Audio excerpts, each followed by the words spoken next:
નમસ્કાર, તમે જોઈ રહ્યા છો સત્ય અહિંસા સમાચાર। અમદાવાદના બોપલ ઇસ્કોન રોડ પર આવેલા નવરત્ન સર્કલ નજીક TRBના 2 જવાનો સામે ઉઘરાણીના ગંભીર આક્ષેપો સામે આવ્યા છે। માહિતી મુજબ હાઈવે પરથી અમદાવાદમાં પ્રવેશતી ખાનગી બસો અને વાહનચાલકો પાસેથી રૂપિયા ઉઘરાવવામાં આવતા બંને જવાનો ઝડપાયા હોવાનું ચર્ચાઈ રહ્યું છે। આ સમગ્ર મામલામાં વધુ એક ચોંકાવનારો ખુલાસો સામે આવ્યો છે। સ્થાનિક લોકોના જણાવ્યા મુજબ TRB જવાનો જે ટુ વ્હીલર વાહનનો ઉપયોગ કરતા હતા તેમાં નંબર પ્લેટ નહોતી, જેના કારણે કાયદાના પાલન અને પોલીસ કામગીરી પર અનેક સવાલો ઊભા થયા છે।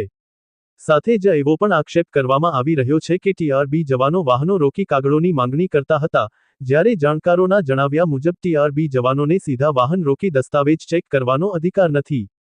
આ ઘટના દરમિયાન TRB જવાનો દ્વારા ટ્રાફિક પોલીસના N ડિવિઝન તેમજ સેટેલાઇટ પોલીસ સ્ટેશનના કેટલાક પોલીસ અધિકારીઓ સાથે ઓળખાણ હોવાની વાતો પણ કરવામાં આવી હોવાનું સામે આવ્યું છે, જેના કારણે સમગ્ર મામલો વધુ ચર્ચાનો વિષય બન્યો છે। સ્થાનિક લોકોમાં આ ઘટનાને લઈને ભારે રોષ જોવા મળી રહ્યો છે અને લોકો દ્વારા પારદર્શક તપાસ તેમજ જવાબદાર લોકો સામે કડક કાર્યવાહી કરવાની માંગ ઉઠી રહી છે। હાલ સમગ્ર મામલે વધુ તપાસ ચાલી રહી છે। આ ઘટનાને લઈને તમારું શું માનવું છે?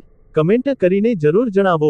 આવી જ તાજી અને નિષ્પક્ષ ખબર માટે સત્ય અહિંસા સમાચાર ને લાઇક, શેર અને સબસ્ક્રાઇબ કરવાનું ભૂલતા નહીં। ધન્યવાદ।